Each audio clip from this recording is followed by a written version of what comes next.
परम गुरुदेव काके बोले? गुरुदेवेर गुरुदेवके बोले परम गुरुदेव।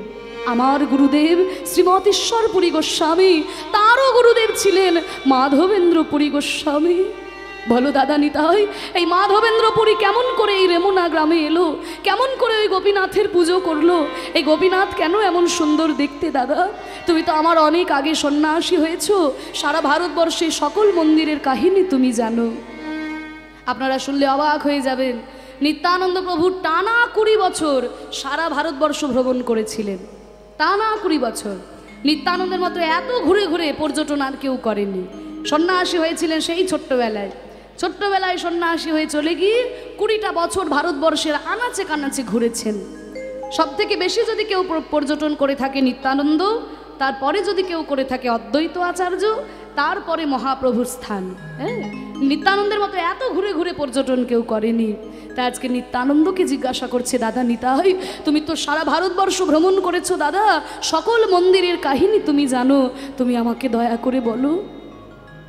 তাই প্রভুর আদেশে নিত্যানন্দ প্রভু শুরু করলেন মাধবেন্দ্রপুরীর পবিত্র জীবন কথা।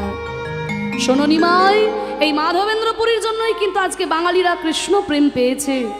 বাংলায় কিন্তু বৈষ্ণব সাধনা ছিল না, বাংলায় ছিল তন্ত্র সাধনা, বাংলায় ছিল মন্ত্র সাধনা, বাংলায় ছিল শৈব সাধনা, কিন্তু বৈষ্ণব সাধনা বাংলার ঘরে ছিল না।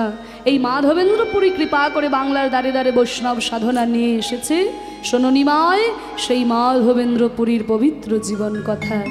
আজকে মহাপ্রভু বসেছেন, নিত্যানন্দ প্রভু বলতে শুরু করেছেন। রেমুনা গ্রামের গোপীনাথের সামনে বসে বসে মহাপ্রভু এই কথা শুনছেন।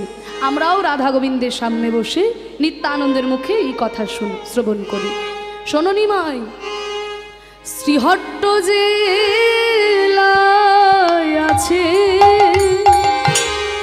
পূর্ণিপাট গ্রাম,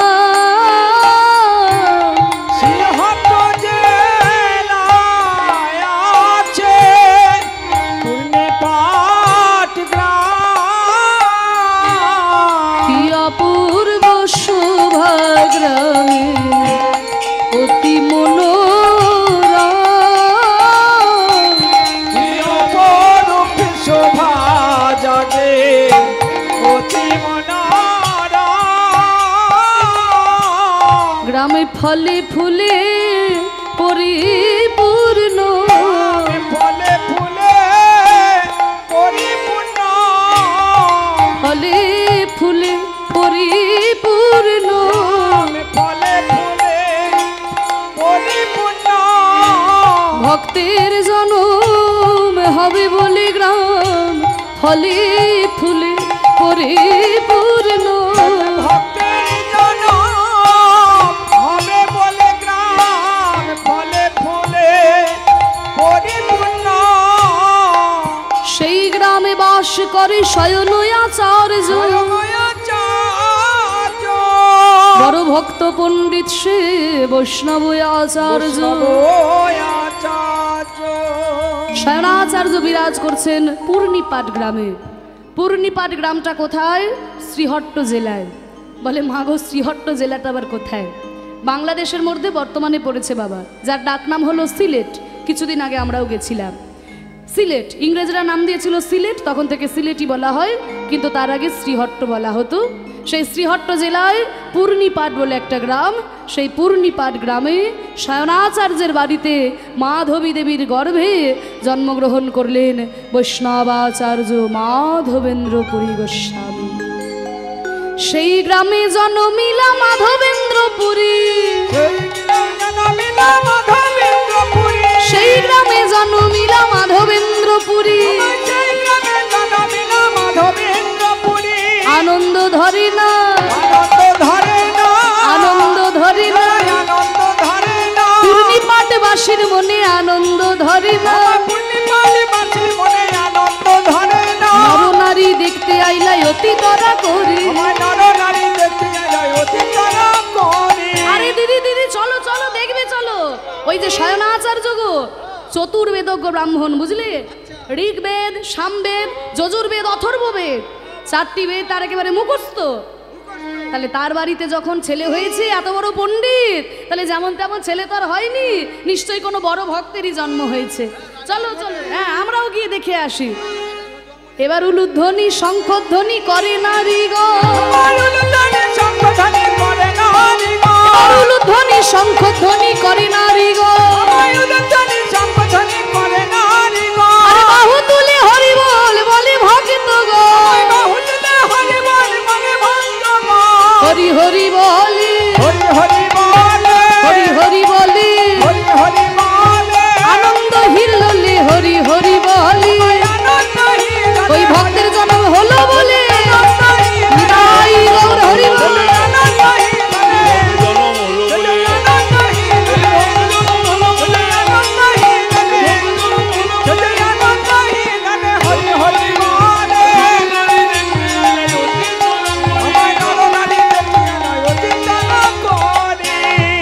শুভক্ষণে জনমিলা মাধবেন্দ্র পুরী, আর বদন হেরিয়া শয়ন বলে হরি হরি, আর বদন হেরিয়া শয়ন বলে হরি হরি। আজ হরি নাম গাইছে,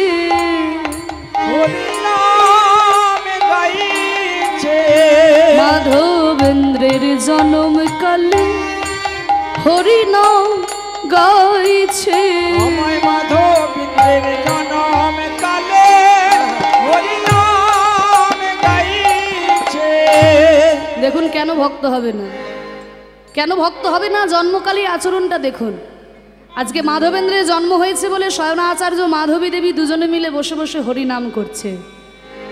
আর বাবা আজকালকার দিনে আমাদের কোনো বাচ্চা টাচ্চা জন্ম নিলে, আরে বাপরে অন্নপ্রাশন মানে চালা যত রাজ্যের হিন্দি গান আছে, কি বলেন, মানে বুঝুক বা না বুঝুক হিন্দি গান চললেই হলো। লারি লাপ্পা এক ধার থেকে হিন্দি গান চালিয়ে দিল, এটা নাকি আমাদের কালচার, লেখা থাকে কালচারাল প্রোগ্রাম, আর হচ্ছে কি না হিন্দি গানের নাচ। আর যদি বাংলা গান চালায়, কি গান চালায় গো আপনাদের এখানে, আপনাদের উস্তি থানায় বাংলা গান কি চালায়? আরে গান যা চলবে চলুক, মাঝে মাঝে ডিজে ডিজে ডিজে হরি বল। কি গো বাজাই, কি গো বাজাই এখন সব দিকেই হয়েছে বাবা, মানে গানের কোনো কথা শোনা যাক না শোনা যাক, ডিজে ডিজে বাজলেই হলো। তাহলে দেখুন এসব ডিজে বাজিয়ে দিচ্ছে বাচ্চা জন্মদিনে, তাহলে সেই বাচ্চা কি বড় হয়ে ভক্ত হবে? সেই বাচ্চা কি বড় হয়ে ভক্ত হবে? তাহলে পিতা মাতার আচরণ স্থির করে দেয় সন্তান বড় হয়ে কৃষ্ণ ভক্ত হবে নাকি অমানুষ হবে। কিছু মনে করুন না, সন্তানকে কৃষ্ণ ভক্ত করে তোলার চেষ্টা করুন, কারণ জানবেন যেই সন্তান কৃষ্ণ ভক্ত হবে সে কিন্তু কোনোদিনই তার বাবা মাকে না খাইয়ে নিজে ভালো মন্দ খেতে পারবে না। যেই সন্তান কৃষ্ণ ভক্ত হবে সে কোনোদিনই তার পিতা মাতাকে অসম্মান করতে পারবে না। এবার আপনি যদি আপনার সন্তানের চোখের সামনে আপনার বাবা মাকে কটু কথা বলেন, তাদেরকে অসম্মান করেন, আপনার সন্তান বড় হয়ে আপনাকে কটু কথা বলবে, অসম্মান করবে, এটা তো স্বাভাবিক ব্যাপার। তাই সন্তানের শিক্ষাটা খুব ছোট্টবেলা থেকে পিতামাতাদের চিন্তা করা দরকার, কারণ ছোট্টবেলা থেকে যারা সেই শিক্ষায় বড় হবে, বড় হয়ে গিয়ে তাদের আচরণও কিন্তু ঠিক সেই রকমই হবে। তাই সন্তানকে একটু ভক্তি তাদের হৃদয়ে ছোট্টবেলা থেকে দেওয়ার চেষ্টা করুন। একটু কীর্তনের আসরে নিয়ে আসবেন, ভাগবতের আসরে নিয়ে আসবেন। কেন কীর্তনে তো বলা হয় না চুরি করা ভালো ডাকাতি করা ভালো, বলা হয় কি দুটো ভালো কথাই বলা হয়, দুটো ভালো কথা ছোটবেলা থেকে কানে গেলে কাজে লাগবে। কারণ এখন তো বাবা পুঁথিগত শিক্ষায় কোথাও আপনি দেখতে পাবেন না যে লেখা আছে বাবা মাকে প্রণাম করতে হয়, গুরুজনদের শ্রদ্ধা করতে হয়। বইগুলো খুলে দেখবেন কোথাও লেখা নেই। আমরা ছোটবেলায় যা দু একটা পড়েছি এখন কোনো বই দেখতে পাবেন না। তাহলে বাচ্চারা এই শিক্ষাগুলো পাবে কোথায়? ঘরে বাবা মায়ের কাছে পাবে, গুরুজনদের কাছে পাবে, আর এই হরিনামের আসরে একটু নিয়ে আসবেন তাদেরকে। তাহলে ছোট্টবেলা থেকে এই শিক্ষাটা তাদের মনের মধ্যে গেলে বড় হয়ে তাদেরকে আর সামলাতে আপনার অসুবিধা হবে না। কারণ সন্তান শিক্ষিত হলেই যে মানুষ হবে এমন কোনো কথা নেই বাবা। অনেক শিক্ষিত মানুষ আমরা তো বিভিন্ন জায়গায় যাচ্ছি দেখতে পাই, অনেক শিক্ষিত বড় বড় ডাক্তার ইঞ্জিনিয়ার, বাড়িতে দামি দামি কুকুর পোষা থাকে, অ্যালসেশিয়ান ল্যাব্রাডর, হ্যাঁ, তাদের জন্য দামি দামি খাবার আসে বাবা, কিন্তু বাবা মাকে খেতে দেয় না। হরি বল, হরি বল। কুকুরের জন্য দামি দামি খাবার আসে, বাবা মাকে দেখতে পারে না, কোনো লাভ হবে না। আবার অনেকে আছে ভক্তের মতো বাইরে থেকে দেখতে, হ্যাঁ ভক্তের মতো দেখতে, কিন্তু ভক্তিটা হৃদয়ে নাই। বাড়িতে গোপালের জন্য দামি দামি মন্ডা মিঠাই আসে, কিন্তু বাবা মাকে খেতে দেয় না, বলে কোনো লাভ হবে না বাবা। রামকৃষ্ণদেব বলেছিলেন যে বাবা মাকে প্রণাম না করে ঠাকুরের চরণে যতই মাথা ঠোকো, তুমি মাথা ঠুকবে আর ভগবান তোমাকে ঠুকরে দেবে। রামকৃষ্ণদেব তো খুব সহজ করে বোঝাতেন যে ওরে বাবা মাকে পুজো না করে ঠাকুরকে যতই পুজো কর, পুজোর নামে তো ছাই হবে। আমাদের মহাপ্রভু তো একই কথা বলেছেন। ওই যে রঘুনাথ ভট্ট বলে একজন ছিল, মহাপ্রভুর কাছে গেছিল বৈরাগ্য চাইতে। মহাপ্রভু বলছে, ওরে রঘুনাথ, তোর এখনো জ্ঞানের উদয় হয় নাই, আগে তুই ভালো করে বাবা মায়ের সেবা কর। বাবা মায়ের সেবা করতে করতে বাবা মা যেদিন বিদায় নেবে, সেই দিন তুই বৈরাগ্য নিবি। আমার মহাপ্রভু পর্যন্ত শুধু মায়ের ইচ্ছা পালন করার জন্য নীলাচলে থেকে গেছিলেন সারা জীবন। তাহলে এই শিক্ষাগুলো সন্তানরা কোথায় পাবে? কীর্তনের আসরে পাবে, হরিনামের আসরে পাবে। তাই তাদেরকে একটু হরিনামের আসরে নিয়ে আসুন। বাড়িতে থাকলে সেই তো মোবাইল নিয়ে খেলা করবে, এখানে এলে দুটো ভালো কথা কানে গেলে কাজে লাগবে। তাই দেখুন আজকে শয়নাচার্য মাধবী দেবী, মাধবেন্দ্রের জন্ম হয়েছে বলে ঢাক ঢোল পিটি আনন্দ করছে না, দুইজনে মিলে বসে বসে মাধবকে কোলে করে নিয়ে আজ হরিনাম গাইছে।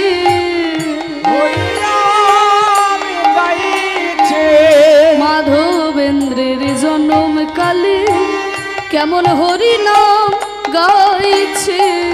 মাধবেন্দ্রের জন্ম কালে ওই শয়নাচার্যর মাধবী দেবী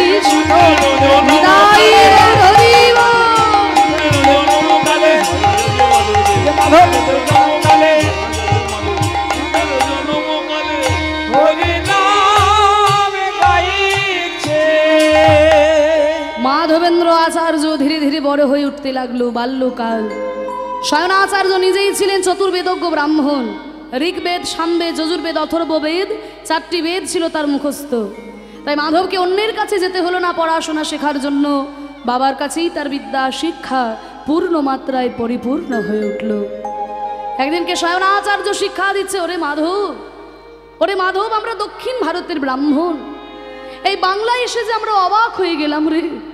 এখানকার লোকেদের যে হরিভক্তি বলতে কিছু দেখি না, এরা শুধু জাঁকজমক নিয়ে মেতে থাকে। এরা দুর্গা পুজোতে পাঠা বলি দিলে ভাবে ধর্ম করছি, এরা কালী পুজোতে মদ খেলে ভাবে ধর্ম করছি। ওরে মাধব, শুদ্ধ কৃষ্ণ ভক্তি ছোটবেলা থেকে যে আমরা দক্ষিণ ভারতে দেখে এসেছি, তার বিন্দু মাত্রই বাংলায় দেখতে পাই না। বাংলার কোণে কোণে খুঁজে দেখ, কেউ বা তন্ত্র আচরণ করছে, কেউ বা সহজিয়া বাউল সম্প্রদায়, আবার কেউ বা গাঁজা খেয়ে নিজেকে শিবের ভক্ত বলে প্রমাণ করার চেষ্টা করছে। শুদ্ধ কৃষ্ণ ভক্তি বাংলার ঘরে নয়। ওরে মাধব, তুই আমার ছেলে, তোকে প্রচার করতে হবে বাংলার ধারে ধারে শুদ্ধ কৃষ্ণ প্রেম, তবেই তুই যোগ্য আমার সন্তান বলে আমি নিজেকে ধন্য বলে মনে করব। শয়নাচার্যের অনেক বয়স হয়ে গেল। একদিনকে বলে উঠল, ওরে মাধব, আমি যদি অল্পকালে বৌমার মুখটা দেখতে পেতাম, আমার মনে যে বড় আনন্দ হতো। তাই মাধবেন্দ্রের বিবাহ দিলেন। মাধবেন্দ্র আচার্য, পুরী উপাধিটা হয়নি, হ্যাঁ, সন্ন্যাস নেবার পর পুরী উপাধি পেয়েছিলেন। তাই মাধবেন্দ্রের বিবাহ দিলেন। পিতার আদেশ পাইয়া বিবাহ করিল,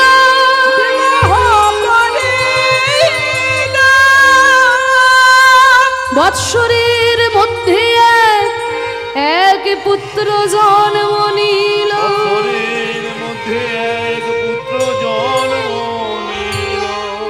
কিন্তু পুত্রের বাল্যকালে স্ত্রী বিয়োগে হইল।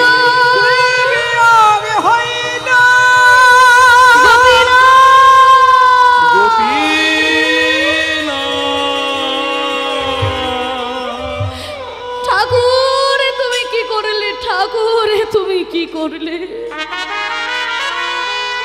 আমাকে যদি এইভাবে স্ত্রীহীন করবে, তবে কেন আমাকে সংসারে আবদ্ধ করেছিলে ঠাকুর? আমি তো চাইনি সংসার, বাবার জন্য আমি সংসার করেছিলাম।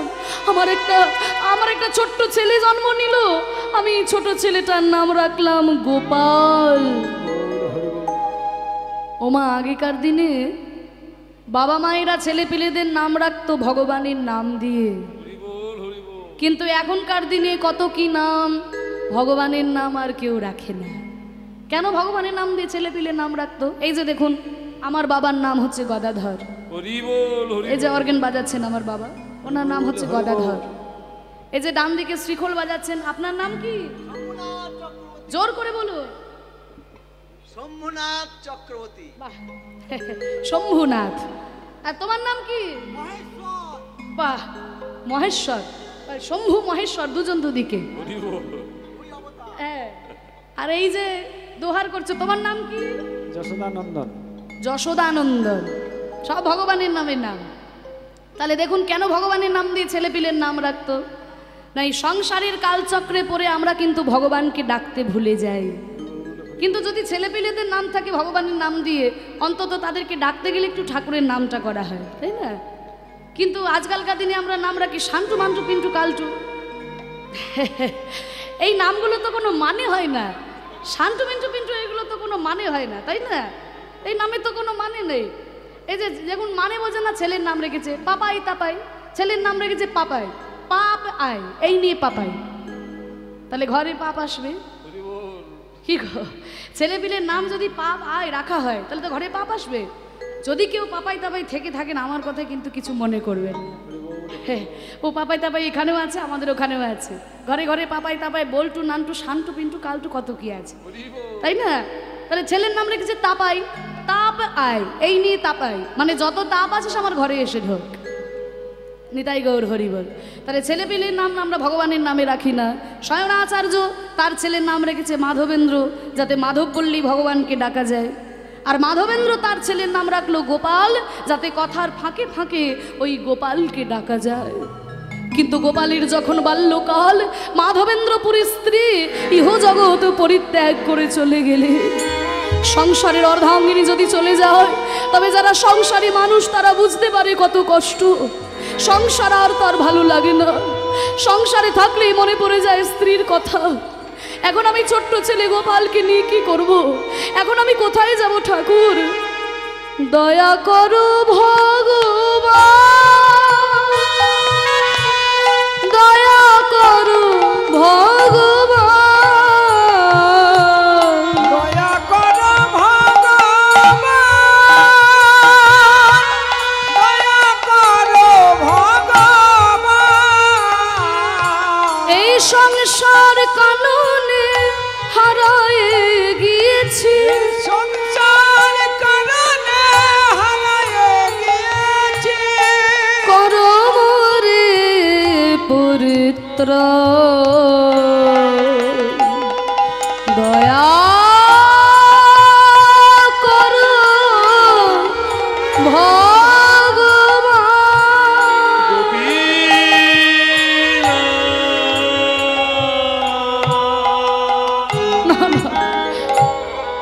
না না, আর আমার দ্বারা সংসার হবে না। সংসারে থাকলেই মনে পড়ে যায় স্ত্রীর কথা, ঘরে আনাচে কানাচে ঘুরলেই স্ত্রীর কথা মনে পড়ে যায়। কোনো খাবার খেতে গেলে মনে হয় ও তো আমাকে থালায় সব সাজিয়ে দিত, কাপড় পরতে গেলে মনে হয় ও তো আমাকে হাতে হাতে ধরে দিত। জীবনের প্রতিটি ফাঁকে ফাঁকে আমার ওই স্ত্রীর কথা মনে পড়ছে। আর আমি এই সংসারে থাকবো না, আর আমি সংসারে থাকবো না। কিন্তু সংসার ছাড়লে পরেও সংসার তো আমাকে ছাড়বে না। মাগো, এই সংসারে থেকে আমরা ভগবানকে সব কিছুই দিতে পারি, শুধু আমাদের মন আমরা ভগবানকে দিতে পারি না। ভগবানের জন্য কত বড় বড় মন্দির বানিয়ে দিই, ইটালিয়ান মার্বেল দিয়ে মন্দির সাজিয়ে দিই, ভগবানের জন্য দামি দামি সোনার উপর গয়না দিয়ে সাজিয়ে দিয়ে, কিন্তু এই মনের মন্দিরটা ভগবানের জন্য সাজাতে পারি না। মনের মন্দিরটা ভগবানের জন্য সাজাতে পারি নাই। তাই বলছে, ওরে বাইরের মন্দিরে সাজিয়ে কি হবে, একবার চোখ দুটো বন্ধ করে দেখ, তোর ওই মনের মধ্যে যে ভগবান বিরাজ করছে তাকে বাইরে কোথায় খুঁজে বেড়াচ্ছিস। দেখ দেখি মন নয়ন মুদে ভালো করে, ওই আলো করে বসে কে আছে রে তোর ভাঙা ঘরে।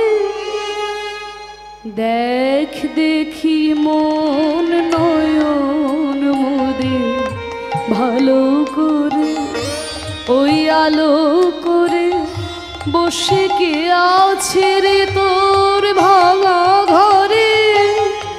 দেখ দেখি মন নয়ন মুদে ভালো করে।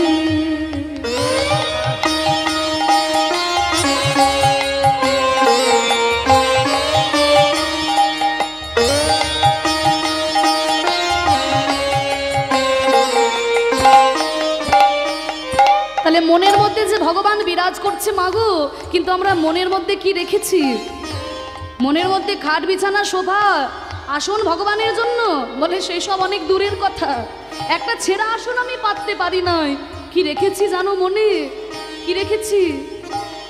কত যে ধুলো মাটি ছাই, খাট বিছানা দূরের কথা, আসন খানাও নাই। কত যে ধুলো মাটি ছাই, খাট বিছানা দূরের কথা, আসন খানাও নাই। ভগবানের জন্য খাট বিছানা সেসব অনেক দূরের কথা মাগো, একটা ছেঁড়া আসন পাততে পারি নাই। কাম ক্রোধ লোভ মদ মোহ আশ্চর্য এই ময়লাগুলো দিয়ে আমার মনকে ভরে রেখেছি, কিন্তু তবু এমন দয়াল ঠাকুর আমাদের এই মনটা ছেড়ে কোথাও যায় না। তবু করেনি তো অভিমান, দুঃখী দেখে ওর ঝরে দু নয়ন, এমনি কোমল প্রাণ তার এমনি দয়াল প্রাণ।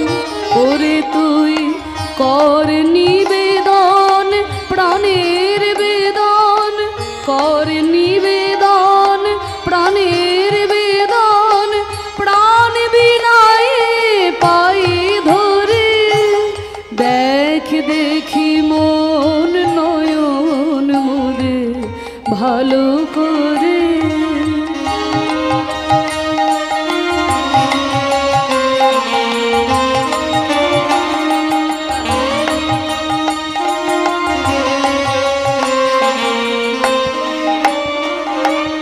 তাহলে ভগবান আমাদের হৃদয়টা ছেড়ে কোথাও যায় না মা।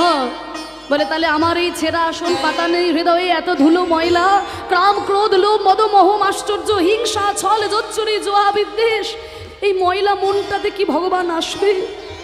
বলে তার নামই যে কাঙালের সখা, কাঙালের ঘরই যে বড় ভালোবাসে, তাই তো আমার হৃদয় ছেড়ে কোথাও যায় না। তাই বলছে ওরে ওর কাঙাল সখা না, কাঙাল বেশে দেয় দেখায়ার পুরায় মনস্কাম। ওরে ওর কাঙাল সখা না, কাঙাল বেশে দেয় দেখায়ার পুরায় মনস্কাম। প্রেম দয়া আর বরা ভয় দিয়ে হেসে হেসে কত কথা কয়, আর কি দুঃখ রয়, আর কি ব্যথা রয়, যদি তুই প্রেম কুড়াবি প্রাণ জুড়াবি, প্রেম কুড়াবি প্রাণ জুড়াবি, অভয় পদে থাক পরে। দেখ দেখি মন নয়ন মুদে ভালো করে, ওই আলো করে বসে কে আছে রে তোর ভাঙা ঘরে। দেখ দেখি মন নয়ন মুদে ভালো করে, দেখ দেখি মন নয়ন মুদে ভালো করে। নিতাই গৌর প্রেমানন্দে হরি বল হরি বল হরি বল। তাহলে আমাদের এই মনের মধ্যে ভগবান বিরাজ করছে মাগো, এই মনের মন্দিরটা আমরা ভগবানের জন্য সাজাতে পারি না। তাই আজকে মাধবেন্দ্রপুরী কেঁদে কেঁদে বলছে, হে ঠাকুর, এই সংসারে থাকলে আমি তোমায় ডাকতে পারবো না প্রভু। এই সংসার পরিত্যাগ করে আমি চলে যাব। কোথায় যাব? যাব আমি বৃন্দাবন। তবে বৃন্দাবনে যাওয়ার আগে একটু নবদ্বীপে গিয়ে গঙ্গায় স্নান করে চিরকালের মতো গঙ্গার কাছে বিদায় নিয়ে আমি বৃন্দাবনের পথে ছুটে যাব। এই বলে বাংলাদেশের শ্রীহট্ট জেলা থেকে ছোট ছেলে গোপালকে কোলে করে নিয়ে ছুটতে ছুটতে এলেন কোথায়? নবদ্বীপে। নবদ্বীপে এসে গঙ্গায় স্নান করছেন আর কৃষ্ণ নাম করছেন, কৃষ্ণ নাম করছেন আর গঙ্গায় স্নান করছেন। বেদনাহারি জয় শ্রী মুরারি,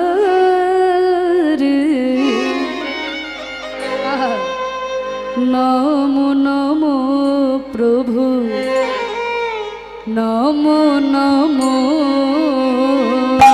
বেদনাহারি হরি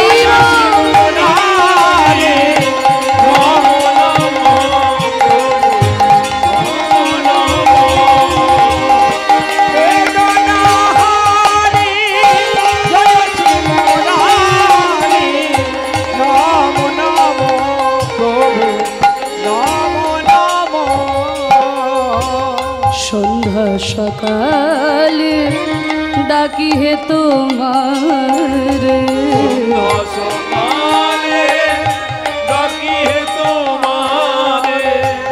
সন্ধ্যা সন্ধ্যা।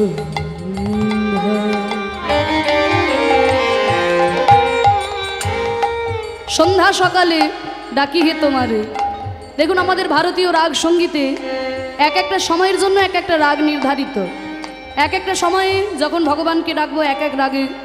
সন্ধ্যা সকালে ডাকি হে তোমারে, সন্ধ্যায় যখন ডাকবো সন্ধ্যার রাগে, সকালে যখন ডাকবো সকালের রাগে। সন্ধ্যার রাগ ইমন আলাপ হচ্ছে। সন্ধ্যা সন্ধ্যা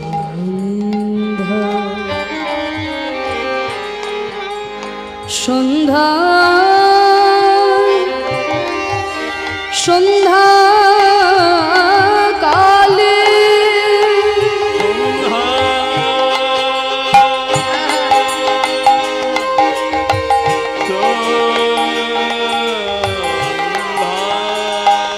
শানে রে পাধা মা পা মারে মেরে গা মা মা মা মা পা মা রে মেরে গা রে মেরে সা রে সা।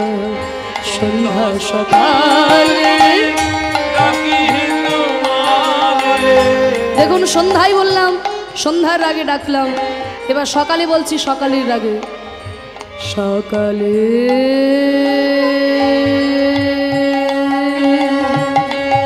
সকাল সকালে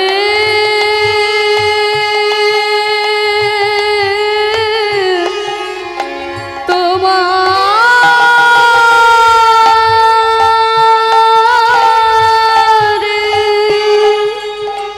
সকালে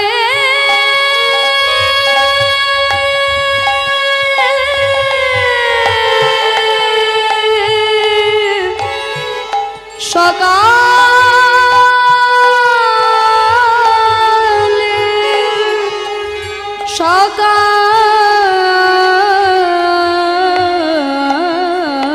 সকালে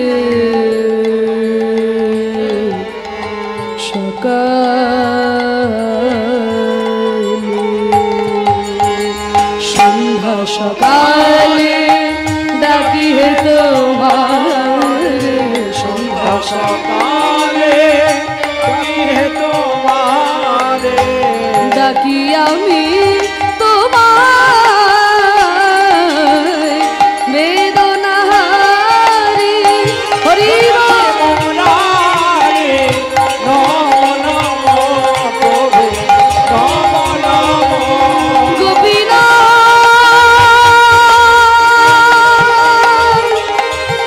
গোপীনা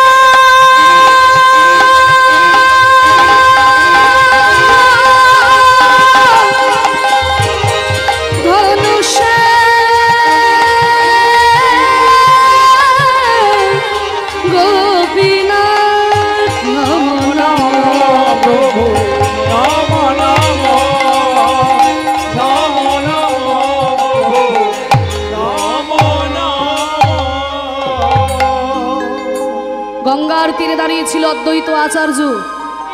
মনে মনে ভাবছে, এমন ভাবে কৃষ্ণ প্রেমের ধারা তো আমি কাউকে দেখি নাই। বেদনা হারি জয় কৃষ্ণ মুরারি বলতে বলতে চোখের জলে অঙ্গ ভেসে যায়। চোখ থেকে জল পড়ছে গাল বেয়ে, গাল থেকে বুকে, বুক থেকে নাভিতে, নাভি থেকে সর্ব অঙ্গ ভেসে চরণে জল পড়ছে। ইনি সন্ন্যাসী হোক আর ইনি সংসারী হোক, যেই হোক না কেন, এনার চরণে আমি মন প্রাণ বিক্রয় করে দিলাম। আজ থেকে এনাকে আমি গুরু পদে বরণ করলাম। ছুটে গিয়ে চরণ দুটোকে জড়িয়ে ধরেছে। গুরুদেব, আপনি কৃপা করে আমাকে দীক্ষা দিন। গুরুদেব, ওঠো ওঠো ওঠো বাবা, তোমার নাম কি? আমার নাম অদ্বৈত আচার্য। আপনার নাম? আমার নাম মাধবেন্দ্র আচার্য। তবে জানো অদ্বৈত, আমি যে এখনো সন্ন্যাস গ্রহণ করিনি। তবে আমার প্রাণ বারবার কেঁদে ওঠে, কেন আমি সংসারে আবদ্ধ হলাম। দীক্ষা নিলে সে হয় পুত্রের মতো, তুমি আমার সন্তানের মতো, তাই তোমার কাছে লুকানোর যে আমার কিছু নাই। জানো, আমাকে সংসারী করেছিল আমার বাবা শয়নাচার্য জোর করে। সংসারে আমার কোনো টান ছিল না। আমার স্ত্রী যিনি সুলক্ষণা, তিনি পর্যন্ত বিদায় নিয়েছেন আমাকে ছেড়ে। আমার একটা ছোট্ট ছেলে আছে, এই ছেলেটার নাম হলো গোপাল। এই গোপাল যদি আমার সঙ্গে না থাকতো, আমি অনায়াসে বৃন্দাবনে যেতে পারতাম। কিন্তু ছেলেকে কোলে করে নিয়ে কি আর কৃষ্ণ ভজন হয়? সন্তানের চিন্তা করব নাকি কৃষ্ণের চিন্তা করব? অদ্বৈত আচার্য বলল, গুরুদেব আপনি কৃপা করে আমাকে দীক্ষা দিন। গুরুদেব, আপনার চোখে যে জল আমি দেখেছি, এই জল যে কোনো সাধারণ মানুষের হয় না।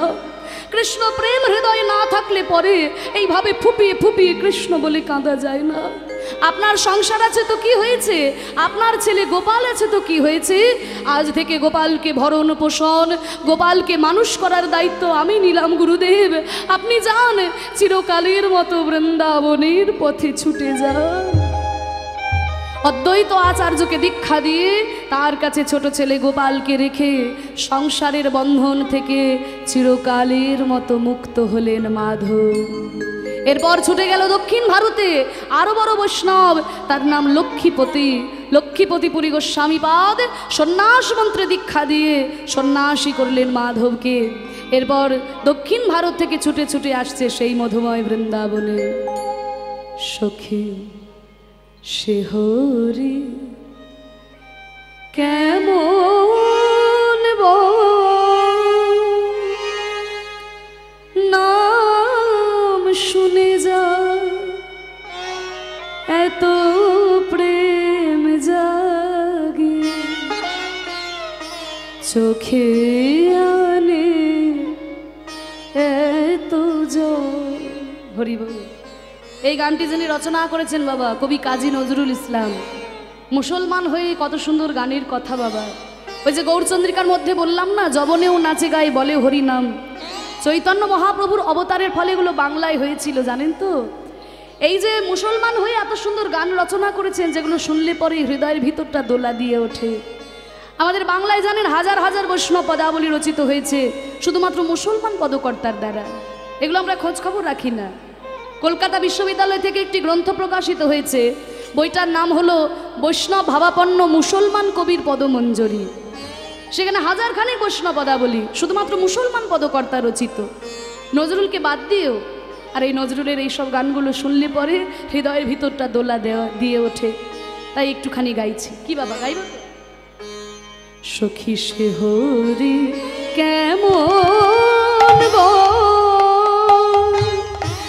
নাম শুনে যার এত প্রেম জাগে চোখে আনে এত জল। সখী সে হরি কেমন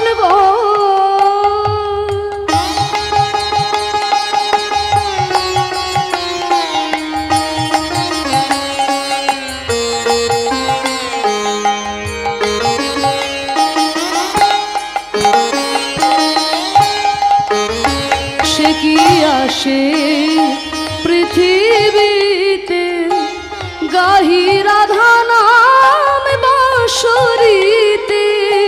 সে কি আসে পৃথিবীতে গাহি রাধা নাম বাঁশরীতে। যার অনুরাগে বিরহ যমুনা, যার অনুরাগে বিরহ চঞ্চল সখী সে হরি কেমন বল।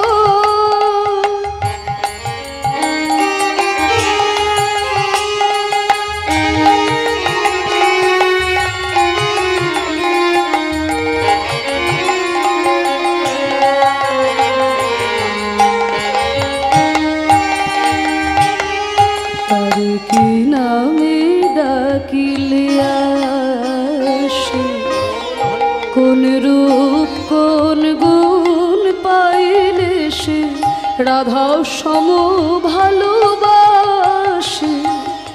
কি নামে ডাকিলে আসে, মাগারে গারে সারে নিসা পানি সারে রে সা নি নি ধাধা পাপা মামা গাগা রে রে রে রে পামা পা পামা পা পামা পা রে পামা গা রে রে পামা গা রে গা সা রে নি সা রে রে মামা পাপা নি নি সা রে রে মামা পাপা নি নি সা রে রে মামা পাপা নি নি সা নি। কি নামে ডাকিলে আসে, কোন রূপ কোন গুণ পাইলে সে রাধা সম ভালোবাসে।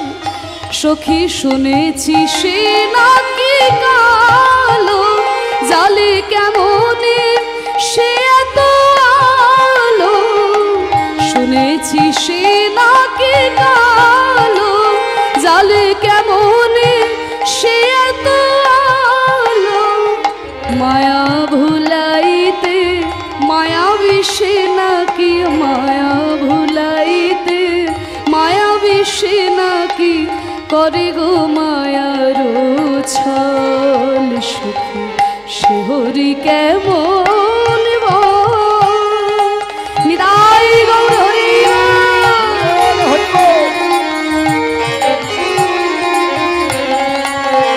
সুখী সে হরি কেমন বল। নাম শুনে যারে এত প্রেম জাগে, চোখে আনে এত জল। সখী সে হরি কেমন বল। নিতাই গৌর প্রেমানন্দে হরি বল। হরি বল হরি বল। এত সুন্দর গান রচনা করেছেন একজন মুসলমান হয়ে। তাই কৃষ্ণ নাম গাইতে গাইতে, কৃষ্ণ কৃষ্ণ বলতে বলতে মাধবেন্দ্রপুরী এসে পৌঁছলেন মধুময় শ্রীধাম বৃন্দাবন ধাম। বৃন্দাবন ধাম কি, রাধা রানী কি, শ্যাম সুন্দর কি, গোস্বামী বৃন্দ কি। বৃন্দাবনে এসে ওই রাধা গোবিন্দ মন্দিরে যখন প্রণাম করছে, একজন ছুটে এসে মাধবেন্দ্রের চরণ দুটোকে জড়িয়ে ধরেছে। গুরুদেব, গুরুদেব আপনি কৃপা করে আমাকে দীক্ষা দিন গুরুদেব। ওঠো ওঠো বাবা, তোমার নাম কি? আমার নাম ঈশ্বরচন্দ্র। আমি দক্ষিণ ভারত থেকে আসছি, কিন্তু আমার আসল জন্মস্থান হচ্ছে এই বাংলায়। বাংলার কুমারহট্টে আমার জন্মস্থান। এই কুমারহট্টের বর্তমান নাম হচ্ছে হালি শহর। হালি শহর কাঁচরাপাড়ার কাছাকাছি। এই হালি শহরে জন্মগ্রহণ করেছিলেন চৈতন্য মহাপ্রভুর গুরুদেব ঈশ্বরপুরী গোস্বামী। সারা ভারত খুঁজে খুঁজে তার একটাই যে এমন একজন বৈষ্ণবকে গুরু করতে হবে যার কৃপা পেলে কৃষ্ণের দর্শন পাওয়া যায়। দেব দেব ঈশ্বর, আমি তোকে দীক্ষা দেব। তোর কপালের দিকে তাকিয়ে আমি বুঝতে পেরেছি কৃষ্ণ দর্শন আমি পাবো কিনা জানি না, তুই সত্যিকারের কলিযুগের ভগবানের দর্শন পাবি। আয়, আমার গুরুদেবের কাছে যে সন্ন্যাস মন্ত্র আমি পেয়েছি সেই মন্ত্রেই আমি তোকে দীক্ষা দেব। তাই ঈশ্বরচন্দ্রকে দীক্ষা দিয়ে সন্ন্যাসী করলেন। নাম হলো ঈশ্বরপুরী গোস্বামী। মাধবেন্দ্রপুরী আর ঈশ্বরপুরী, গুরু আর শিষ্য দুইজনে মিলে একসাথে বৃন্দাবন দর্শন করছে। আমি হরি বলবো, রাধা মদন মোহন হেরব গো,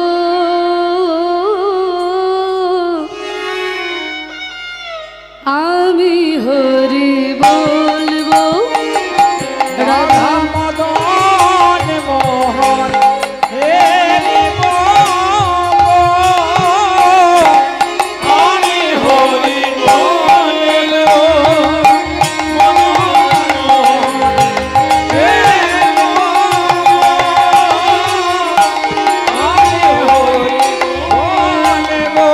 আমি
তাদের চরণে মধুর মধুর চরণে মধুর বাজবো গো আমি হরি বল রাধা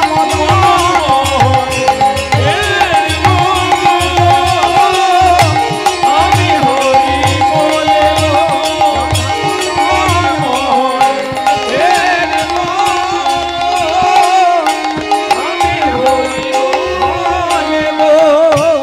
এ দেহ অন্তিম কালে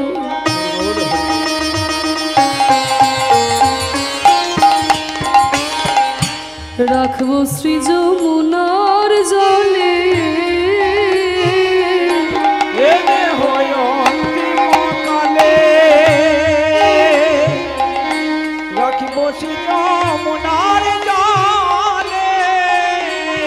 কবে জয় রাধে গোবিন্দ বলে জয় রাধে গোবিন্দ বলে ভাসব গো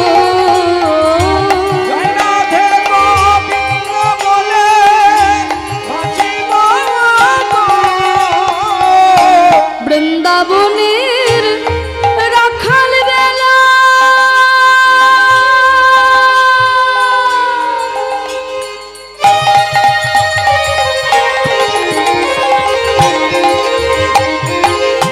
সঙ্গেতে বিনোদ খেলা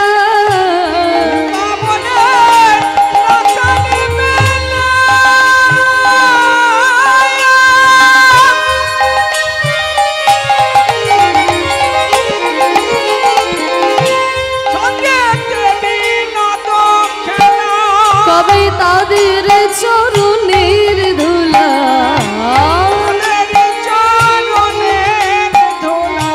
তাদের চরণের ধুলা গায়ে মাখবো গো আমি হরি হৃদয় গৌর হরি বল।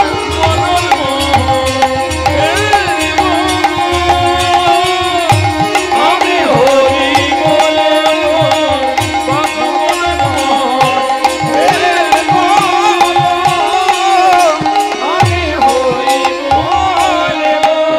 বৃন্দাবন দর্শন করতে করতে বৃন্দাবনের ধুলা গায়ে মাখতে মাখতে আকাশে বাতাসে চারিদিকে কৃষ্ণ দেখতে দেখতে মাধবেন্দ্রপুরী অচৈতন্য হয়ে পড়লেন। মানে কৃষ্ণ চিন্তা করতে করতে সমাধিস্থ, এই সমাধি সহজে ভাঙবে না। ঈশ্বরপুরী মনে মনে ভাবলো তাহলে গুরুদেব তো এখন সমাধিস্থ, আমি বরং এই ফাঁকে বৃন্দাবনের দ্বারে দ্বারে একটু ভিক্ষা করে আনি, যাতে গুরুদেবের ধ্যান ভাঙলে গুরুদেবকে প্রসাদ দিতে পারি। আর মাধবেন্দ্রপুরী একটা স্বভাব ছিল, উনি কোনোদিন ভিক্ষা করতেন না। উনি কোনোদিন ভিক্ষা করতেন না। যদি কেউ কোনো কিছু দিল যেচে তা খেলো, নইলে গাছের ফল কুড়িয়ে পেলো সেটাই খেলো, নালে শুকনো পাতা কুড়িয়ে পেলো সেটাই খেলো।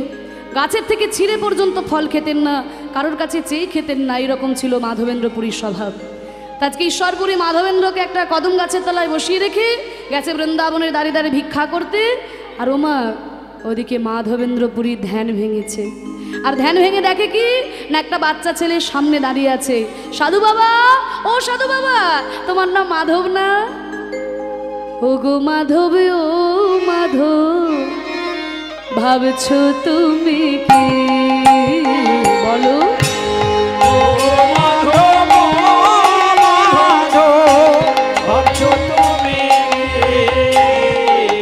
ও সাধু বাবা, তোমার নাম মাধব না? হ্যাঁ রে ছেলে, আমার নাম মাধবেন্দ্র, তোকে কে বলেছে রে? বলে ওই তো তোমার শিষ্য ঈশ্বরপুরী বৃন্দাবনে দাঁড়িয়ে দাঁড়িয়ে ভিক্ষা করছে আর বলছে গুরুদেবের জন্য প্রসাদ দেবো, তোমরা ভিক্ষা দাও। তা তোমার নাম আমি ওখানে শুনেছি গো। তুমি চিন্তা করছো আর তোমার জন্য তোমার শিষ্য চিন্তা করছে। তার শিষ্যের কথা শুনে ভাবলাম সে তো অনেকগুলো বাড়ি যাবে, বাড়ি ঘুরে আসতে অনেক সময় লাগবে।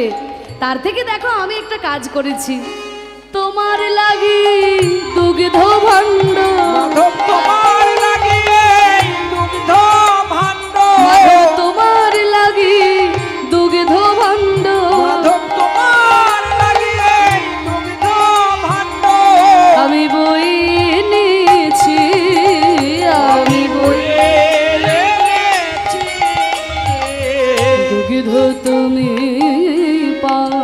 করো, এই দুগ্ধ তুমি পান করো। তোমার ক্ষুধার জ্বালা জুড়াইবে, দুগ্ধ তুমি পান করো। তোমার ক্ষুধার জ্বালা জ্বলাইবে, দুগ্ধ তুমি পান করো। তা হ্যাঁ রে ছেলে, তুই আমার শিষ্যের কাছে শুনে আমার জন্য দুধ এনেছিস, তা তোর নাম কি রে? আমার নাম গোপাল। যেই বলেছে গোপাল, মাধবেন্দ্রের প্রাণের ভিতরটা ছ্যাক করে উঠল। আমার ছেলের নামও তো গোপাল ছিল, আমার ছেলের নামও তো গোপাল ছিল। আমি ছেলেকে রেখে এসেছি অদ্বৈত আচার্যের কাছে। এতদিন পরে নামটা শুনে প্রাণের ভিতর কেমন যেন মায়া জেগে উঠল। তা হ্যাঁ রে ছেলে, তোর মতো গোপাল কি বৃন্দাবনে অনেক আছে নাকি? না সাধু বাবা, এই বৃন্দাবনে অনেক রাখাল, শুধু আমারই নাম গোপাল। তাই নাকি? তা বাবা গোপাল, এই দেখ আমি এখন নাম জপ করছি, তা আমি তো এখন দুধটা খেতে পারবো না বাবা, তা একটু যদি অপেক্ষা কর। না সাধু বাবা, আমার তো এখন দাঁড়িয়ে থাকার সময় নেই, আমাকে সারাদিন অনেক কাজ করতে হয় জানো। আমি সারাদিন গোটা বৃন্দাবন খুঁজে খুঁজে দেখি যে বৃন্দাবনে কে না খেয়ে বসে আছে। হরি বল, হরি বল। আমি নিজের হাতে তার জন্য দুধের ভার নিয়ে যাই। তা তোমার জন্য আমি ভাতটা রেখে গেলাম, তোমার নাম জপটা শেষ হলে তুমি দুধটা খেয়ে নিও, আমি বরং বিকেলে এসে ভাতটা নিয়ে যাব। এই বলে ওই ছেলেটি যখন চলে গেল, আবার নাম জপ করতে বসলো মাধব। নাম সম্পূর্ণ করে যেই না দুগ্ধ ভাণ্ডটিকে দিয়েছে বদনে কৃষ্ণ হয় নম বলে, বলছে এত সুন্দর দুগ্ধ তুই আমি কোনোদিন পান করি না। আহা, বৃন্দাবনের দুগ্ধের কি স্বাদ, তা না হলে কি কৃষ্ণ সেবায় লাগে। দুধটা খেয়ে ভাঁড়টা রেখে দিল। বিকেল গড়িয়ে গেল, কিন্তু এই ছোট ছেলেটি তো এখনো এলো না। এ কি মায়ায় পড়লাম, যে ছেলেটা আমাকে দুধ দিয়ে গেল সেই ছেলেটা তো এখনো এলো না। ছি, আমি না বৈষ্ণব, আমার ভিতর এখনো মায়া। আসলে কি জানো তো, মায়া হতো না। ছেলেটা যদি অন্য কোনো নাম হতো এত মায়া হতো না। ছেলেটার নাম গোপাল তো, তাই বুঝি আমার এত মায়া হচ্ছে। যাক, যখন খুশি আসবে নিয়ে যাবে, আমি বরং নাম জপ করি। আবার নাম করতে বসলো মাধব। নাম জপ করতে করতে প্রতিদিন মাধব ধ্যানের মধ্যে কৃষ্ণ দেখে, কিন্তু আজকে কৃষ্ণ না দেখে ওই ছেলেটির বদন দেখতে পায়। একি আমার কি সাধন ভজন সব নষ্ট হয়ে গেল। একটা বাচ্চা ছেলে আমাকে দুধ দিতে এলো, তার মায়ের পরে আমি কৃষ্ণকে পর্যন্ত ভুলে যাচ্ছি। ধ্যানের মধ্যে ছোট ছেলেটি বলে উঠল, ওগো মাধবেন্দ্র পুরী, আমি রাখাল বেশি তোমায় দিলাম দুধের খুরি, দুধের খুরি। ওগো গোপীনা,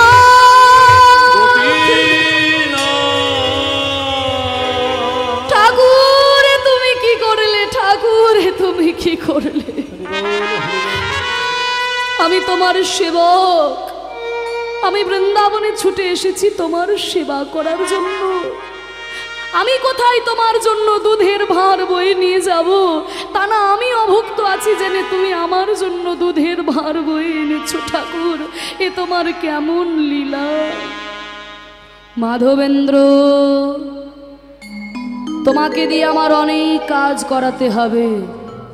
আমি এই বৃন্দাবনের গোপাল, 4500 বছর ধরে গোপাল মূর্তি বৃন্দাবনে পুজো হয়েছে, কিন্তু পরবর্তীকালে ভারতবর্ষে যখন জবনদের আক্রমণ হলো, ভক্তরা আমাকে বাঁচানোর জন্য এই বৃন্দাবনের মাটির মধ্যে আমায় পুঁতে রেখেছে। তুমি এসে ওই মাটির ভিতর থেকে আমাকে উদ্ধার করো। আমাকে শুধু প্রতিষ্ঠা করলে হবে না, আমি অনেকদিন ভাত খাইনি, অল্প অন্ন দিলে হবে না।